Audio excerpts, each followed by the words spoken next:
Hari Orn Shri Paramatmane Nama, acceptance of the truth leads to the supreme welfare. The unchanging or imperishable and the ever-changing and perishable, are the only two things that humans come across in life. The self that is the essence of existence is imperishable, and the body and world, which are ever-changing, are perishable. Regarding the subject of the essence, the following verses are mentioned in the Gita and the Ramayana, Gita 15. The Arman behaving as an individual in this world, is my own eternal part. Manasa, Uttara, 117.1. Significant point here is that our essential relationship is not with body world, rather, as the individual self-being is a part of the Lord, our essential relationship is with the Lord alone. There is a fundamental error implicit in the assumption that regards the self as belonging to the world and the world as belonging to the self. We have established an erroneous relationship with this body world. Being a part of the Supreme Paramatman, in reality the self can never be distant from the Supreme, and can never be one with this ever-changing world. This is an established principle. Our relation with the Paramatman, Supreme Consciousness, Lord, can never be severed, and we can never establish a permanent relation with this inert body, world. It is indeed a major mistake that we do not consider our relationship with the Paramatman, the Supreme Lord, which is real, and instead, establish unreal relationships with the world. If, on the one hand, we accept that we belong to the Lord and the Lord belongs to us, then, the world does not belong to us would become clear. If, on the other hand, we accept that we do not belong to the world and the world does not belong to us, then, the Lord belongs to us would be established. The important point is to accept any of these two things. Please consider whether there can be oneness or identity between this inert and ever-changing world and one's self-consciousness. If there cannot be, then please accept the fact that, essentially, there cannot be a real identity or relationship between ourself and this world. Acceptance of the oneness of the self with this world is a mistake. If we understand this mistake inwardly, then everything would be all right over a period of time. Identification of the self with the inert world is a losing premise, and there is absolute gain in non-identification of the self with the world. The truth is that body does not remain with us. How can a thing that is not really ours remain with us? The Lord is our own, He is ever close to us and we are never distant from Him. How can He ever leave us? Body, objects, money, property, house etc., are perishable. These things cannot remain with us and we cannot remain with them. However, whether we know the Lord or we do not, there cannot be any separation between ourself and the Lord. Bodies, gross, subtle and causal, belong to Prakriti, nature, and whether we consider ourselves as good or bad, we belong to the Lord. If this is understood, then one is liberated in the present, as our bondage is due only to this identification with perishable objects.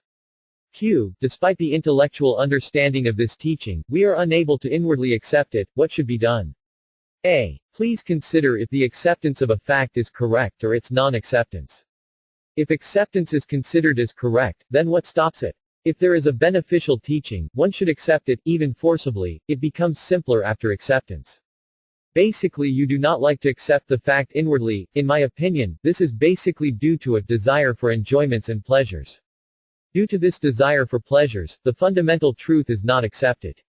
Please forcefully accept the fact that you belong to the Lord and that Lord belongs to you. When even the body is also not really yours, then what in the world can be yours? Objects in the outside world form impressions on our minds, thus affecting us. What should one do in such situations?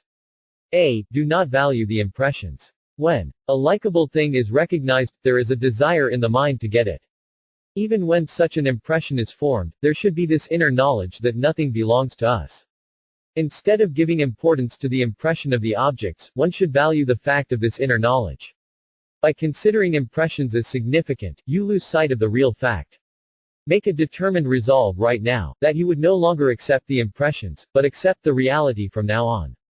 Consider also that impressions take place sometimes, not all the time, but if you consider them as permanent, this is a mistake. In truth, you are not the body of childhood is no more, but yourself is the same. Therefore kindly do not give any significance to the impressions. One should be impressed by the truth, reality. If an impression of unreal is formed, it should not be valued. The truth is that we are not the body and the body is not ours. On the path to liberation or in the movement towards the Lord, gross, subtle or causal bodies are not helpful. Body is of use to the family, society or the world, it is of no use to the self. Thus keep the body busy in the service of the family, society and world. This is an extremely important point. If you accept it, you would be ever happy. There is a plain misconception that body would be beneficial to us. Gross, subtle and causal bodies are of no use to the self. Understanding this fact leads to immense welfare. The gross body performs actions, thoughts occur in the subtle body, and steadiness or samadhi, trance, is a function of the causal body. Actions, thoughts and steadiness or samadhi are not of the self, therefore one should not depend upon these. Fundamentally useful thing for you is non-entertainment of any thoughts. In many scriptures samadhi has been highly glorified, however, even samadhi is of no use to the self. Neither actions, nor thoughts nor trance is of any use to the self. Similarly concentration, pranayama, breath control, and awakening of kundalini are useless for the self. Self is different from all these things which are of different class, as all of these are products of prakrti, whereas the self is a part of the Paramatman. Your oneness is with the Lord, whether you have faith in monism, Advaita, or dualism, Dvaita, whether you follow the yoga of knowledge or of devotion, at least accept the fact that this body is of no use to the self, which has no relationship with the body. If an impression of the world is formed on the mind, ignore it and do not accept it, thereby it would go away. By giving significance to the impressions of the world, you are depriving yourself of great benefit. So, if impressions are formed, let them be, but understand correctly that impressions are not real. Unreal objects can only have unreal impressions. How can they be real? Somebody cheats you of money because you become gullible. Cheat's impression gets you enchanted, only then are you cheated. Similarly, getting impressed by things of the world is stupid and is clearly getting cheated. A very significant point to consider here is that impression is formed only in the body, senses, mind, intellect, and not in the self. Objects can affect other objects, which are of similar type, thus impression is never formed on the self, which is of a different class altogether. Body and the world are inert, whereas the self is sentient. How can inert affect the sentient? Inert can only impress upon the inert body. This is the truth, accept it right away and there would be clarity. Because of eyes, impression of sights is perceived. Because of ears, sounds are heard. The significant point here is that objects of similar type affect each other. Hence, whatever impression occurs, do not consider it as real. The essence of the self is not affected by anything, it is entirely untouched. Had. Up 4.3.15 If mind intellect are affected, let them be affected. Mind or intellect are not of the self, these have the same constituents as the objects that impress. Q. Then why is it that self becomes happy or sad? A. By concluding that mind and intellect are its own, the self is considered to be happy or sad. Mind and intellect are not of the self, but belong to prakrti, nature, whereas the self is a part of the Paramahman, absolute consciousness. It is a mistake to consider one's self as happy or sad when mind-intellect is affected. In reality, the self does not get affected at all, and remains as it is. Please analyze if the self really gets affected by happiness or sorrow, then how could it remain changeless and homogeneous? Self is never affected, but it is presumed to be affected, as presently you have a firm notion that mind-intellect are yours, which are really never yours. Mind-intellect belong to prakrti and objects of prakrti alone affect its other objects. Q. What if due to the effect of an object, an inappropriate action takes place? A. What difference does it make to the self if an action happens? If you carefully examine, you would find that the self does not get affected. But the problem is that you become one with the actions. It is only by considering mind-intellect as your essence that you say that I got affected. Mind-intellect are not yours, on the other hand they belong to Prakriti. Jia 15.7 Your self does not consist of the mind-intellect, rather, it is a part of the Supreme Consciousness, Paramatman. Gita 15.7 Therefore effects, impressions of objects are upon the mind-intellect alone and never upon the self, whichever remains as it is. Jira 14.24 A person established in Prakrti alone becomes subjects to happiness and sorrow. Gita XMIL 21 If mind-intellect are affected, let them be, impressions on them do not touch the self, so why get involved? Do not give significance to the impressions, do not accept them in the self. You are established in the self. Impressions cannot reach the self. How can an impression which is an object, unreal, not being permanent, reach the teal self? Real is ever uninvolved with the unreal. You have no relation with mind-intellect, whether these are apparently yours or a dog's. If a dog's mind-intellect gets affected, then do you become happy or sad? As a dog's mind intellect is not yours, similarly what is considered as your mind intellect is also not yours. Considering mind intellect as yours is a fundamental error.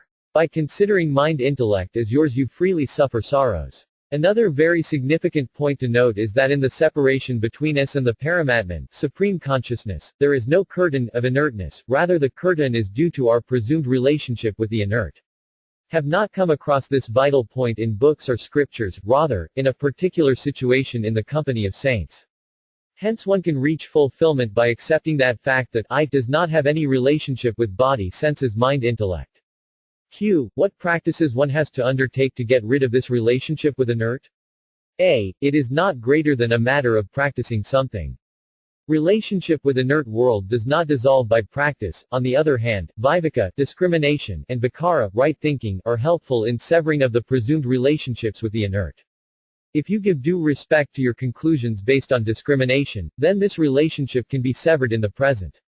You need both knowledge and faith. We do not have a relationship with inert, this is knowledge, and our true relationship is with the Lord, this is faith.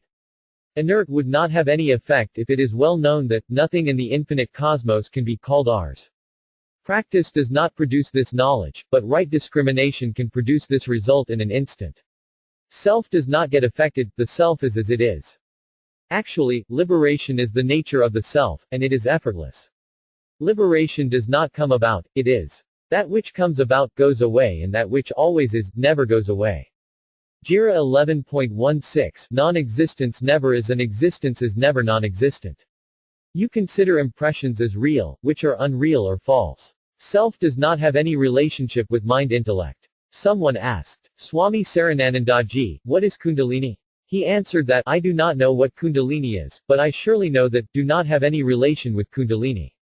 Whether Kundalini is dormant or awake, what connection it has with the self? Similarly, the self does not have any connection with this body or the world. Therefore do not give any importance to their impressions, this would not come about by practicing. Practice is useful to produce something new. For example, if someone wants to do rope walking, practice is necessary. However, in the knowledge of the real, practice is not helpful. If right discrimination is respected, self-fulfillment is in the present.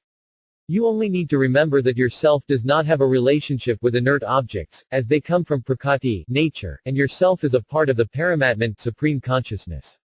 How can objects that are subject to creation and destruction affect the eternal? Impressions do not reach the self, which is asajga. Steadiness and samadhi also do not belong to the self, being products of the causal body. Your self is different from the causal body. In samadhi there are two states, trance and disturbance. In the self there are not two states, one is effortlessly rooted in the self, which is the natural state, your essence is pure existence. The conclusion is that inert and sentient do not meet and it is not possible for them to meet. Relationship between inert and sentient is false. As the night of new moon cannot meet with the sun, inert cannot meet with the sentient. Q. If the relationship between inert and sentient is false, then why so much difficulty in dropping it? A. Even though relationship between inert and sentient is false, you find it difficult to drop, as you have given undue significance to it. Therefore, from today itself start giving due respect to discrimination, and truthfully accept the fact that our relationship is with the Paramatman and not with the inert things. With respect to human body, there is a desire for enjoyership, with respect to the essence of the self there is a desire for knowledge, and with respect to the Paramatman, the Supreme Lord, there is a desire for love. Body is not ours, so any desire for enjoyership is not ours but is due to error, however desire for knowledge and love is really ours and not due to an error. Hence using the body in selfless service of others or burning desire for self-knowledge, both lead to eradication of error. Once the error is removed, desire for objects of enjoyment vanishes and desire for self-knowledge is fulfilled. This is liberation. Then hope for the love of the Paramatman, the Supreme Lord, of whom self is a part, is awakened. All individual souls are part of the Paramatman, the Supreme Soul, therefore love of the Lord is the final and universal desire, liberation is a means and love is the end. As the vapors moving out of ocean due to solar radiation complete their journey only after merging back into ocean, similarly individual soul which is a part of the Paramatman, the Supreme Consciousness, does not complete its journey till love is achieved. Once this ultimate love is awakened, this human life is fulfilled and nothing more remains to be done. A satsang, a lecture by H. Shri Swami Ramsukhdasji Maharaj. Camp, Gita Bhawan, Rishikesh, May 1999.